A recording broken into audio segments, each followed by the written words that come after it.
Hi friends, welcome to Vallam IAS Academy. இன்னைக்கு நம்ம shortcuts ஆர்ஆர்டி சீரிஸ்ல என்ன பார்க்க போறோம்?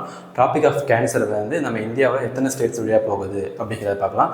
அதுக்கு முன்னாடி வந்து டாபிக் ஆஃப் கேன்சருக்கும் கேப்ரிகானுக்கும் நிறைய பேருக்கு ஒரு குழப்பம் வரும். அது எப்படி ஞாபகம் வச்சுக்கலாம்னா, சென்டரா வந்து ஈக்குவேட்டரை வச்சுக்கிங்க, அதுக்கு மேலே வந்து டாபிக் ஆஃப் கேன்சர், கீழே வந்து டாபிக் ஆஃப் கேப்ரிகான்.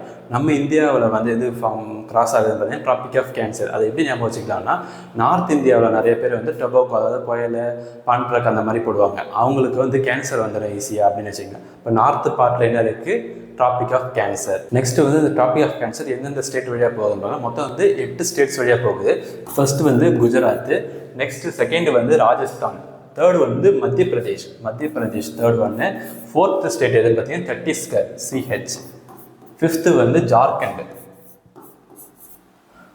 சிக்ஸ்த்து வந்து வெஸ்ட் பெங்கால், செவன்த் வந்து பார்த்தீங்கன்னா திரிபுரா, எயித்து வந்து மிசோரம். மொத்தம் வந்து 8 ஸ்டேட்ஸ் வழியாக டாபிக் ஆஃப் கேன்சர் போகுது. டாபிக் ஆஃப் கேன்சர்னு ஈஸியாக ஞாபகம் வச்சுக்கலாம். மேலும் இது போல் ஷார்ட்கட்ஸ்க்கு நம்ம சேனலை வந்து ஃபாலோ பண்ணுங்கள், சப்ஸ்கிரைப் பண்ணுங்கள், லைக் பண்ணுங்கள், ஷேர் பண்ணுங்கள், கமெண்ட் பண்ணுங்கள். தேங்க்யூ.